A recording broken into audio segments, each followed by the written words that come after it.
Hi friends. అప్పుడు ఎంతవరకు చెప్పుకున్నాం మనం.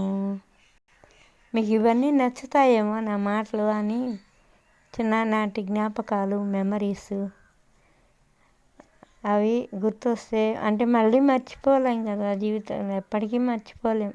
చిన్ననాటి మరపురాని సన్నివేశాలు మన జీవితంలో జరిగేవే చాలు మనం చెప్పుకుంటే. అసలు ఎన్నో ఉంటాయి, చిన్నపిల్లల దగ్గర నుంచి పెద్ద వయసు దాకా. మన చిన్న వయసు నుంచి పెద్ద వయసు దాకా ఎన్నో గుర్తొస్తుంటాయి. మనం ఏవేవో పనులు చేసుంటాం, చిన్న చిన్న పనులు, పెద్ద పెద్ద పనులు, మంచి పనులు, చెడు పనులు, అమ్మ తరుముకోవడం, అమ్మ చెప్పిన పని చేయకపోవడం, నాన్న కొడితే అక్కడ పోయి అలిగేది, నాన్న మనం అడిగింటే చీపొతే ఏడ్చేది. ఆ విధంగా ఎన్నెన్నో జ్ఞాపకాలు ఉంటాయి.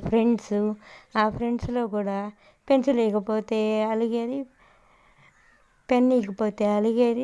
అప్పుడు అసలు పెన్నులు పెద్దగా ఉండేది, ఇంకు పెన్నులు. అప్పుడు అసలు ఇంకు పెన్నులు.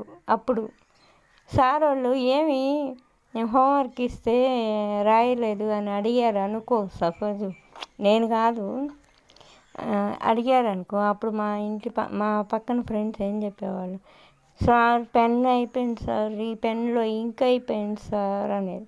అప్పుడు ఇంకు బాటిల్కి ఒక్కొక్క ఎట్ట అమ్మేవాళ్ళు అసలు. ఇంకు అదొక విధంగా అమ్మేవాళ్ళు అప్పుడు. కార్బన్ పేపర్లు, ఇంకు, అప్పుడు చాక్ పీసులు సార్ వాళ్ళు బోర్డు మీద రాసేవాళ్ళు. అసలు ఈ కాలం ఈ విధంగా ఉన్నాయి కదా స్కూల్స్ వ్యవస్థ ఇవంతా. అప్పుడు కాలం అసలు టీచర్ సార్ని ఒక్క మాట అంటే మాట అనేవాళ్ళం కాదు. ఆయన ఆ గొంతులో వస్తున్నాడంటే మనం ఈ గొంతులో పోయి దనుకునేవాళ్ళం అప్పుడు. అంత భయము, భక్తి. అసలు ఎంత గౌరవించేవాళ్ళమి సార్లని. మన పేరెంట్స్ కూడా సార్లను గౌరవించేవాళ్ళు. అసలు వాళ్ళు చెప్తే వీళ్ళు వినేది. అసలు కంప్లైంట్లు అనేదే ఉండేదిలే అప్పుడు. టీచర్ల మీద పోయి పిల్లలు చెప్పడము, అసలు ఎంత భయం ఉండేది అప్పుడు టీచర్లను చూస్తే, సార్లను చూస్తే. అసలు ఎప్పుడైతే సమాజం ఈ విధంగా ఉందో అంటే దానికి కారణం ఏంటి? పేరెంట్సే. పిల్లలు చదువుకుంటున్నారా లేదా అని మన పిల్లల గురించే కదా సార్లు కూడా చెప్తారు. కానీ అప్పట్లో అసలు సార్ల మీద ఎవరు ఏ కంప్లైంట్ ఇచ్చేది లేదు. వాళ్ళు కూడా చాలా డీసెంట్గా ఉండేవాళ్ళు సార్లు కూడా. అస్సలు వాళ్ళకి నవ్వు అంటే ఏంటో కూడా వాళ్ళ మొహంలో మనం ఎప్పుడు చూడలే. ఇప్పట్లాగా ఏమో నాకు తెలియదు, కానీ అప్పుడైతే టీచర్స్ చాలా పర్ఫెక్ట్గా ఉండేవాళ్ళు. ప్రతి సబ్జెక్ట్కి వాళ్ళ పని వాళ్ళు చేసుకొని వాళ్ళు టీచింగ్ ఇచ్చేసి వెళ్ళిపోయేవాళ్ళు. అదీగాక మళ్ళీ ఇంకొకటి, అప్పుడు జనరేషన్కి అప్పుడు టీచర్స్కి బాగా సరిపోయింది. చాలా బాగుండేది. అప్పుడు గౌరవించేవాళ్ళం సార్లని. ఒకరోజు ఇండిపెండెన్స్ డే వస్తుంది అంటే, ఇండిపెండెన్స్ డే స్వాతంత్ర దినోత్సవం అది వస్తున్నది అంటే ఒక 1 వీక్ 2 వీక్స్ ముందే వైటు స్కర్ట్, వైటు అవి బ్లౌజ్, అంటే లేడీస్కి, గర్ల్స్కి అవి, బాయ్స్కి వైట్ అండ్ వైట్. అయితే అప్పుడు ఒక 2 వీక్స్ ముందే పోయి నీట్గా ఆ డ్రెస్ కుట్టించుకొని వాటిని ఐరన్ చేసుకొని నీట్గా పెట్టుకొని రిబ్బన్స్ కూడా అవి మ్యాచింగ్ మొత్తం. కానీ అప్పుడు రిహార్సల్స్ చేయించేవాళ్ళు. ఏవేవి? ఈ ఇండిపెండెన్స్ డేకి ముందుగానే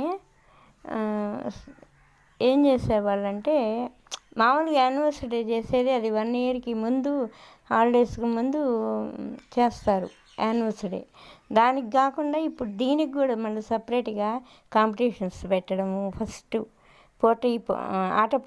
ఆటల పోటీలు, అదేలే కాంపిటీషన్స్ అంటే అవే కదా, ఆటల పోటీలు. అంటే అప్పుడు ఏమేమి పెట్టేవాళ్ళు? స్క్రిప్పింగ్ అంటే తాడాట, మ్యూజికల్ చైర్స్ అంటే కుర్చీల ఆటలు, ఒక్కరే మిగలాలి లాస్ట్ స్టాండ్, వాళ్ళకి ఫస్ట్ ప్రైజ్.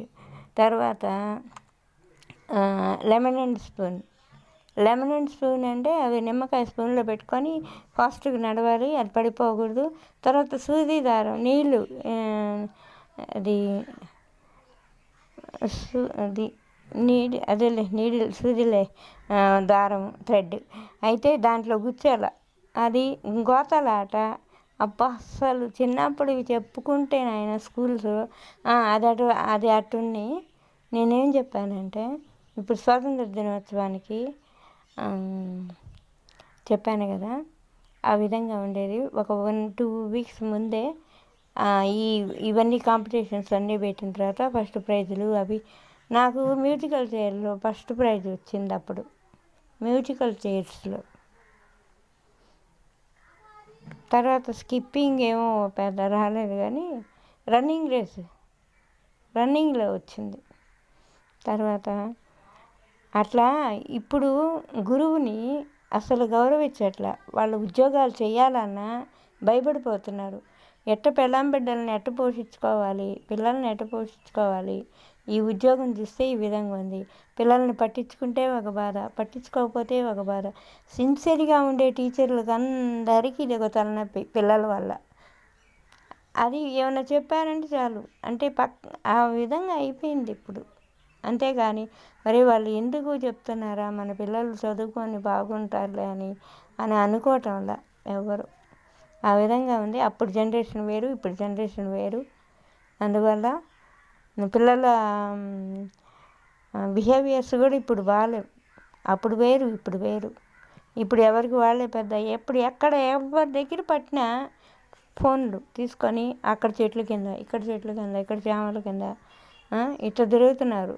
అటు వాళ్ళకి ఒకవేళ ఆన్లైన్ చదువులు అయితే అదొక తీరు, ఏదో ఫోన్ మాట్లాడుకోవడానికి ఎప్పుడో ఏందో, అది కూడా అది పేరెంట్స్కి అవసరం కాబట్టి ఏమో, పిల్లలకి ఎందుకు నాకైతే తెలీదు.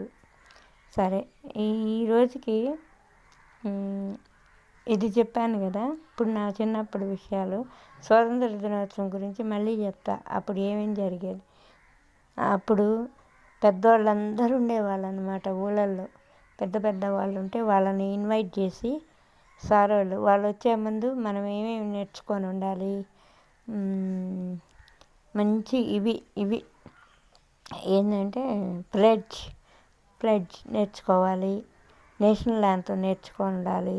అప్పుడు ఈ ఇవి కూడా పెట్టేవాళ్ళు. వాళ్ళు పెద్ద సౌండ్ కోసం గ్రామ్ఫోన్ రికార్డ్ పెట్టేవాళ్ళు. ఏది జాతీయ గీతం పాడేటప్పుడు జనగణమన అధినాయక జయ హే భారత భాగ్య విధాత. అబ్బా, నేషనల్ యాంథమ్ వింటుంటే ఉంటుంది, అబ్బా జై భారత్ మాత అని అనాలనిపిస్తుంటుంది. నేషనల్ యాంథమ్ పాడేటప్పుడు ఎక్కడోళ్ళు అక్కడ మొత్తం ఆగిపోవాలి, అసలు నడవకూడదు. మన జాతీయ గీతం అది. అట్లా ఉండేది అప్పుడు, అంత స్ట్రిక్ట్గా ఉండేది. ఇంకోటి సారీ జహాన్ సచ్చా, తర్వాత వచ్చి pledge. My country, India is my country, all Indians are my brothers and sisters, I love my country and I'm proud of it అని చెప్పి దాన్ని తెలుగులో తెలుగులో భారతదేశము నా మాతృభూమి, భారతీయులందరూ నా సహోదరులు, నేను నా దేశమును ప్రేమించుతున్నాను, సుసంపన్నమైన బహువిధమైన అని అప్పుడు ఎంత బాగా చెప్పేవాళ్ళు. అసలు ఇప్పుడు ఎవరు ప్లెడ్జ్ చెప్పేవాళ్ళు లేరు, సరిగా కరెక్ట్గా చెప్పేవాళ్ళే లేరు అసలు. ఆ విధంగా ఉంది. కానీ ఏది ఏమైనా మన సమాజంలో పిల్లలందరూ బాగుండాలి, వాళ్ళు మంచి నడవడికలు, మంచి దారిని పోవాలి. బాగా అందరూ మన దేశ పౌరులు ఎట్టుండాలి అంటే, ఇప్పుడు బార్డర్లో ఉన్నారు కదా, అట్లాంటి వాళ్ళు కావాలి అంటే మనం ఇక్కడి నుంచే మన పౌరుల్ని తీర్చిదిద్దాలి. అంటే ఇంకా మన స్టడీస్లో చాలా మార్పులు రావాలి. ముందు పేరెంట్స్ స్కూల్కి పంపించే ముందే వాళ్ళకి ఒక కండిషన్ ఉండాలి. కాలేజీ టైపుగా పోయేలోకి కాలేజీలో ఈ విధంగా అయిపోతుంది. అది చాలా వరకు ఖండించుకోవాల్సిన విషయాలు. అవి భయపడిపోతున్నారు ఆడపిల్లలు. బయటికి వెళ్తే భయంగా ఉంది, చదువుకు పంపించాలనా లేకుంటే ఏంటి. అప్పుడు అంత చదువు ఆడపిల్లలకు ఉండేది లేదు. ఉండేదే టీచర్స్ అయ్యేవాళ్ళు, టీటీటీ టీచర్ పండిట్ కోర్సులు, టీచర్ ట్రైనింగ్స్ అవన్నీ ఉండేదే అప్పుడు కూడా. కానీ అంత ఇప్పుడున్న విచ్చలవిడిగా ఆడపిల్లల్ని ఈ విధంగా భయం పుట్టిస్తా, స్కూల్కి వెళ్తే ఇంటికి వస్తారు లేదా అని పేరెంట్స్లో భయము ఆ విధంగా ఉంది. అందుకే ప్రతి ఆడపిల్లకి ధైర్యం ఉండాలి, వాళ్ళకి ఒక సపోర్ట్ని కలిగించాలి అనేది మన టీచర్స్ దగ్గర నుంచి, తల్లిదండ్రుల దగ్గర నుంచి ఈ ఇంకా పెద్దల దాకా పోయి దానికి ఇంకా కావాల్సిన ఒక హోప్ని పిల్లలకి కలిగించాలని, సపోర్ట్ని, హోప్ని, భయం లేకుండా ధైర్యంగా ఆడపిల్లలని చూస్తే మగపిల్లలు భయపడేలాగా ఉండాలి, రౌడీ అంటూ ఉండకూడదు. సరే హాయ్. నేను ఇంతెందుకు చెప్తానంటే మన సమాజంలో చాలా జరుగుతున్నాయి కదా, అందుకని. సరే, ఆల్ ది బెస్ట్. అందరూ బాగుండాలి. ఆడపిల్లలు జాగ్రత్త, వాళ్ళ తల్లిదండ్రులకు కూడా జాగ్రత్తలు చెప్తున్నాను. సరే, మీకు నేను చెప్పింది ఏదైనా నచ్చుంటే హాయ్ చెప్పండి, బాయ్.